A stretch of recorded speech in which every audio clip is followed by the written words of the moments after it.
नमस्कार, बहुत बहुत स्वागत करती हूँ आप सभी का। आप देख रहे हैं भारत 24। मैं हूँ आपके साथ पूर्णिमा मिश्रा और वक्त है खबरों का टॉप एंगल आपको दिखाने का, जहां पर हम आपको सिर्फ खबरों से रूबरू नहीं करवाते बल्कि उसके हर पहलू की जानकारी भी देते हैं। हमारे लिए खबर का मतलब शोर नहीं बल्कि आपको उसके हर पहलू से अवगत कराना होता है, जो आपको किसी चैनल पर नहीं दिखाया जाता। यहाँ खबरों के उस एंगल को आपको समझाया जाता है जिसे आप जानना चाहते हैं। तो चलिए खबरों के टॉप एंगल में अब बात आज की पहली खबर की करेंगे। बीजेपी में चुनावी चर्चा की, क्योंकि 2024 के लिए बीजेपी ने अध्यक्ष जेपी नड्डा पर विश्वास जताया और एक बार फिर अगले साल जून तक के लिए पार्टी की कमान सौंप दी गई। मतलब अब पीएम मोदी का चेहरा और नड्डा की नीति से बीजेपी 2024 का सियासी समर फतेह करेगी। दूसरी खबर राहुल के मुंह से निकली छोटे भाई वरुण के लिए करुण कथा की, क्योंकि आज राहुल ने वरुण की सियासी सोच पर सवाल उठाते हुए यह कह दिया कि उनके और वरुण के रास्ते अलग अलग हैं, इसलिए सियासी गले लगाने का सवाल ही नहीं।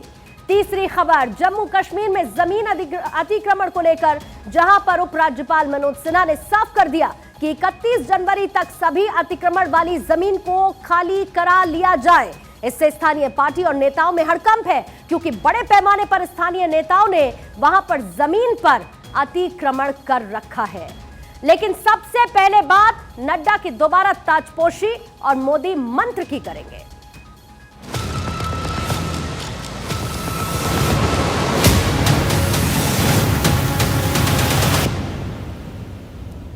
बीजेपी राष्ट्रीय कार्यकारिणी ने सर्वसम्मति से पार्टी अध्यक्ष जेपी नड्डा के कार्यकाल को जून 2024 तक बढ़ाने को लेकर मंजूरी दे दी है। केंद्रीय गृह मंत्री अमित शाह ने इसका ऐलान किया और इस दौरान शाह ने जेपी नड्डा की जमकर तारीफ की। लेकिन नड्डा के सामने 2024 से पहले 2023 में होने वाले 9 राज्यों में पार्टी की जीत सुनिश्चित करना सबसे बड़ी चुनौती होगी।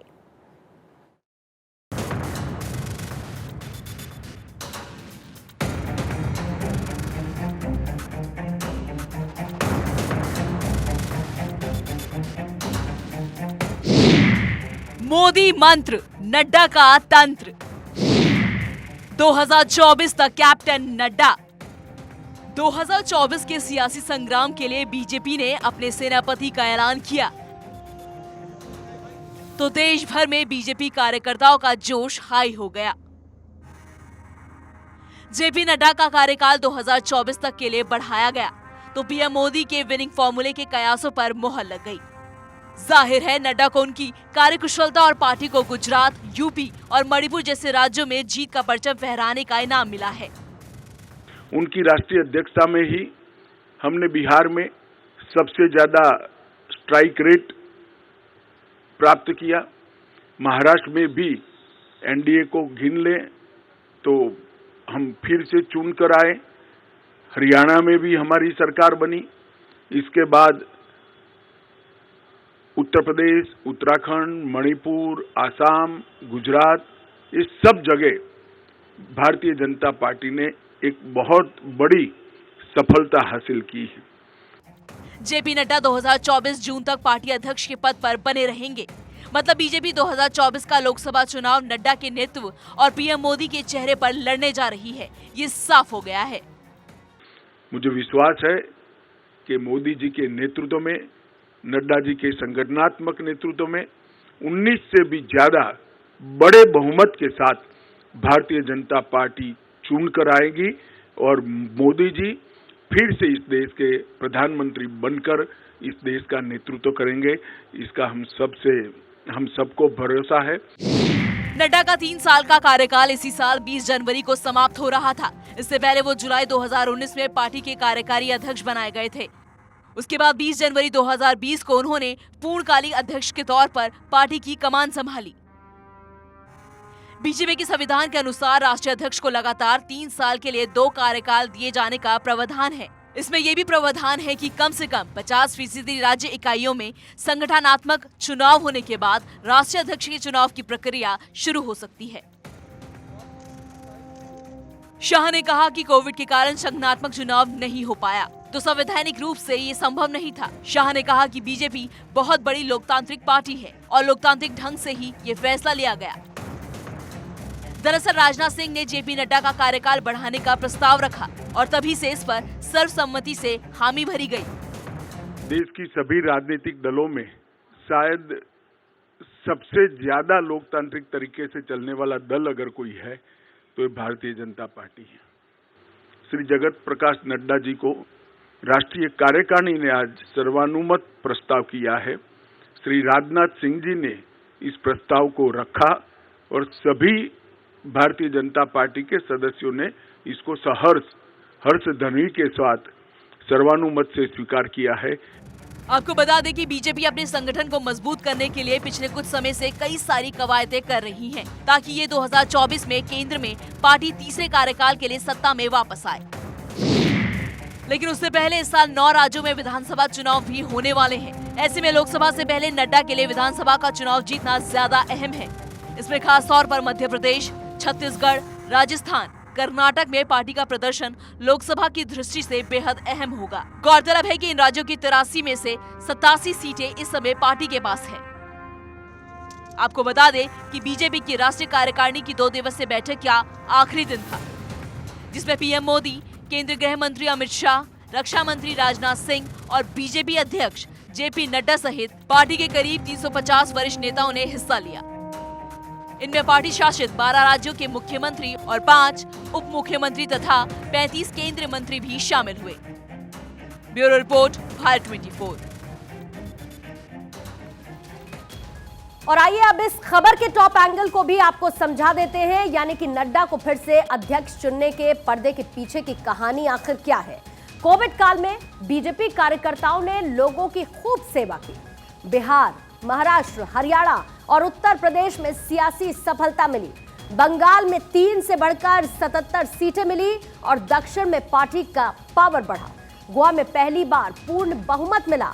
गुजरात में प्रचंड जीत मिली और जेपी नड्डा ने अलग अलग राज्यों में पार्टी का विस्तार किया। जम्मू कश्मीर के बीडीसी चुनाव में बीजेपी ने यश हासिल किया। बूथ सशक्तिकरण, लोकसभा प्रवास योजना, हर घर तिरंगा कार्यक्रम में अहम भूमिका जेपी नड्डा की रही। सेवा ही संगठन और प्रधानमंत्री मोदी के जन्मदिन पर सेवा पखवाड़ा का सफल आयोजन किया गया। मन की बात को जन का कार्यक्रम बनाया जेपी नड्डा ने। देश भर में विजय संकल्प सभाएं की गई। अपना बूथ सबसे मजबूत कार्यक्रम का सफल क्रियान्वयन किया गया और ये सब कुछ हुआ जेपी नड्डा के नेतृत्व में। बीजेपी कार्यकारिणी की बैठक में प्रधानमंत्री मोदी ने जो मंत्र दिया, आइए उस पर भी एक नजर डाल लेते हैं। प्रधानमंत्री मोदी की तरफ से मंत्र में बताया गया कि रोजाना अलग अलग जगह जाकर लोगों से मुलाकात की जाए, उनके साथ संवाद स्थापित किया जाए। एक दिन चर्च तो दूसरे दिन यूनिवर्सिटी में जाओ, यानी कि सारे समुदायों को साथ लेकर चलो। तीसरी बड़ी बात, सीमावर्ती गांव में संगठन को और ज्यादा मजबूत किया जाए, वहां के लोग खुद को कटा हुआ महसूस ना कर सके। नए कार्यकर्ता बनाओ, बूथ को मजबूत करो। बूथ लेवल मैनेजमेंट पर प्रधानमंत्री मोदी हर बार जिक्र उसका करते रहे हैं। अब चुनाव में सिर्फ 400 दिन बचे हैं, यह भी प्रधानमंत्री मोदी ने साफ कर दिया। पूरी ताकत के साथ तैयारी में अभी से जुट जाओ। सामाजिक समरसता, राष्ट्रवाद की भावना लोगों के बीच पैदा करो, उसको लेकर संवाद स्थापित करो। सांसद, केंद्रीय मंत्रियों को ड्यूटी पर लगाया जाएगा। रोजाना इसकी रिपोर्ट ली जाएगी। सभी को संवेदनशील होने की जरूरत है, यानी कि कोई भी असंवेदनशील बयानबाजी ना हो। यह भी कहा कार्यकर्ताओं के साथ संवाद स्थापित किया जाए। कार्यकर्ताओं के मन की बात क्या है उसको सुना जाए। यह नहीं समझना चाहिए कि हम परमानेंट हैं, यह भी प्रधानमंत्री मोदी ने कहा। नैरेटिव बदलने वाली बयानबाजी से बचें, यह संदेश दिया गया। लोगों को बताएं कि मोदी सरकार ने सर्जिकल स्ट्राइक की, यानी कि प्रधानमंत्री मोदी और उनके नेतृत्व में किए गए कामों को जन जन तक पहुंचाया जाए। कोविड में मदद, वैक्सीनेशन पूरे देश में किस स्तर पर बीजेपी ने आगे बढ़ाया, सरकार ने आगे बढ़ाया, ये लोगों तक पहुंचाया जाए। मोदी सरकार ने जनहित में बड़े फैसले लिए और उस एक एक फैसले को लोगों के जहन तक पहुंचाया जाए, क्योंकि जनता ने बीजेपी को वोट दिया। बीजेपी को इस जगह पर जनता ने ही बैठाया और ये प्रधानमंत्री मोदी का मंत्र राष्ट्रीय कार्यकारिणी के दौरान। इधर राहुल गांधी ने आज अपने छोटे भाई वरुण गांधी को लेकर जो बयान दिया, उसके बाद सियासी हलकों में नई बहस छिड़ गई है। क्योंकि अब तक वरुण गांधी के बगावती तेवर से लग रहा था कि आने वाले समय में वरुण बीजेपी छोड़ कांग्रेस में राहुल और बहन प्रियंका के साथ कदम ताल करेंगे। लेकिन अब राहुल के बयान ने इन अटकलों पर विराम लगा दिया।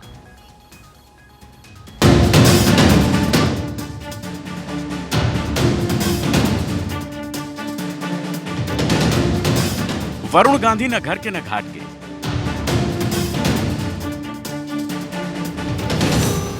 राहुल ने कहा ना, अब क्या करेंगे वरुण।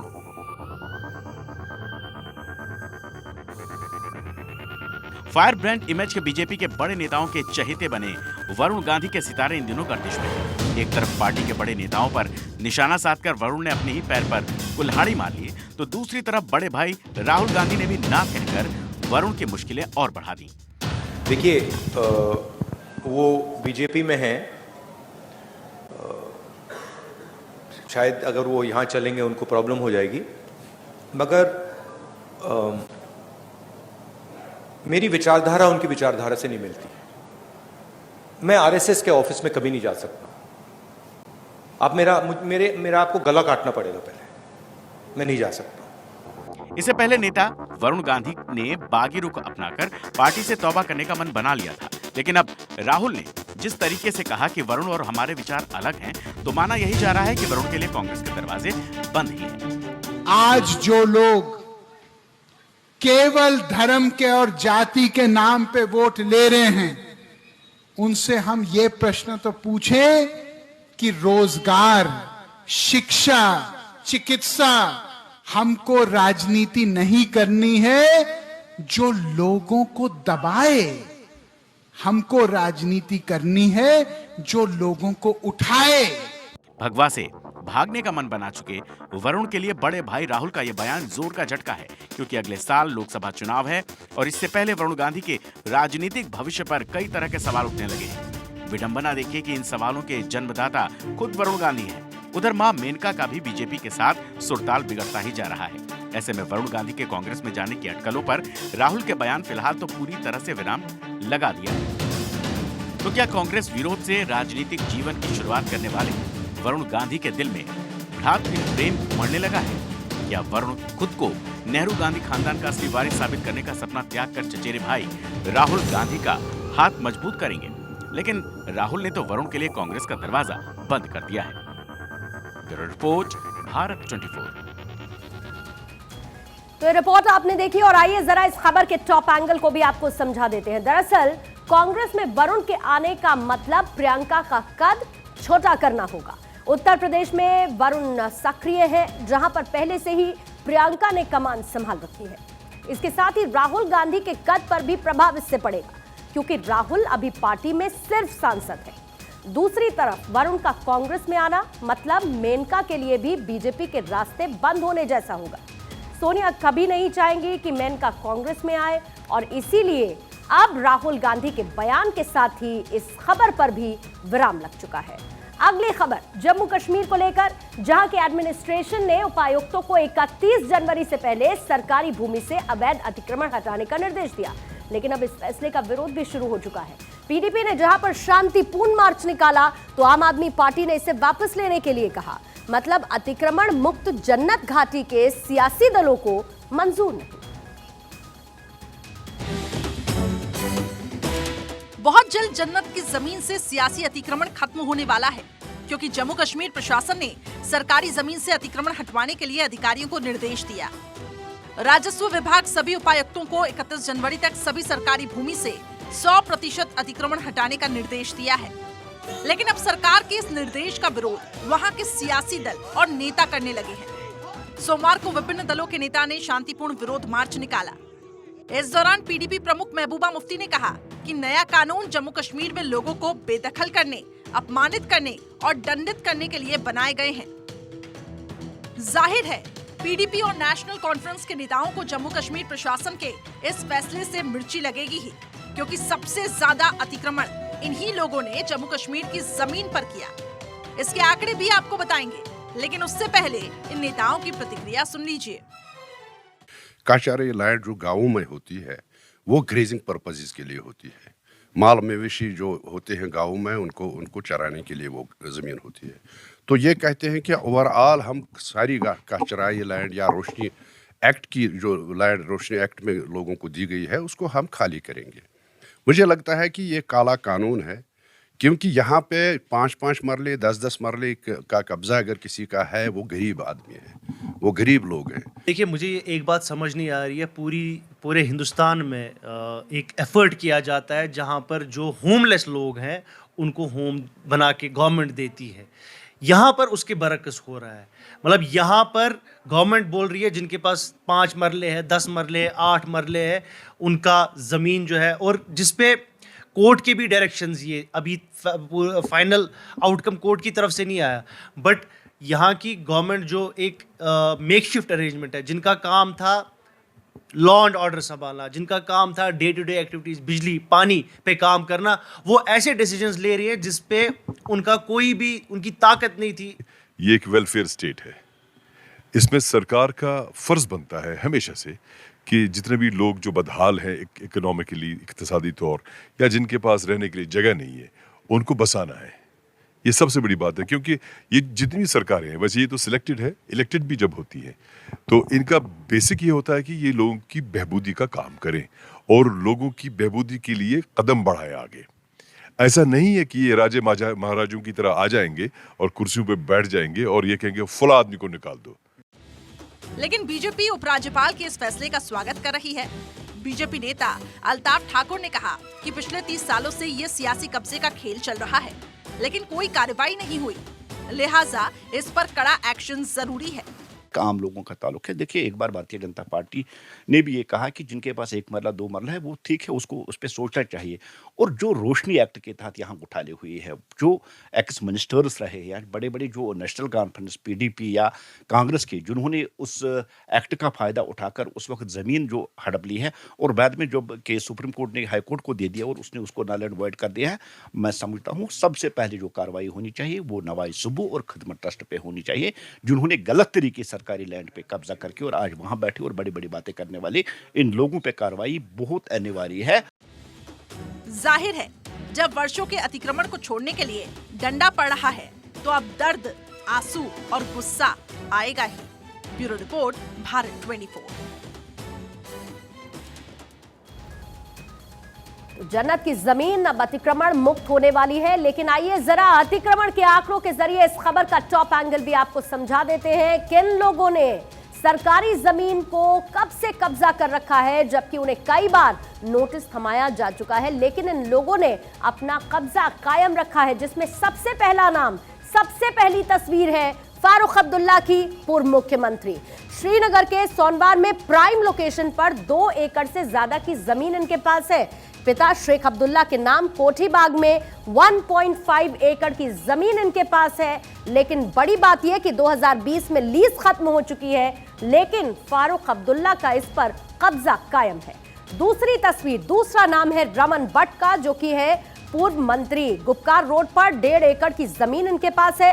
लीज जुलाई 2008 को खत्म हो चुकी है, लेकिन अब तक इनका इस पर कब्जा कायम है। तीसरा नाम बशीर अहमद, पूर्व सीएम गुलाम मोहम्मद के बेटे हैं बशीर अहमद, और इन्होंने भी कब्जा कर रखा है।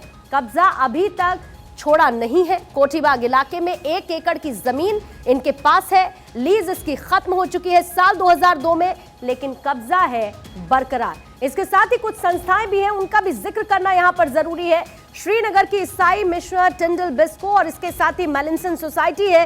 लाल चौक के पास 4 एकड़ की जमीन इस संस्था के पास है। साल 2015 में लीज हालांकि खत्म हो चुकी है, लेकिन ये कब्जा अब भी बरकरार है। इसके साथ क्राइम ब्रांच भी इस पूरे मामले की जांच कर रही है। इसी के साथ ही अब अतिक्रमण हटाने की जो कार्रवाई है वो शुरू हो जाएगी, जिसके साथ ही अतिक्रमण मुक्त जन्नत की जमीन भी हो जाएगी।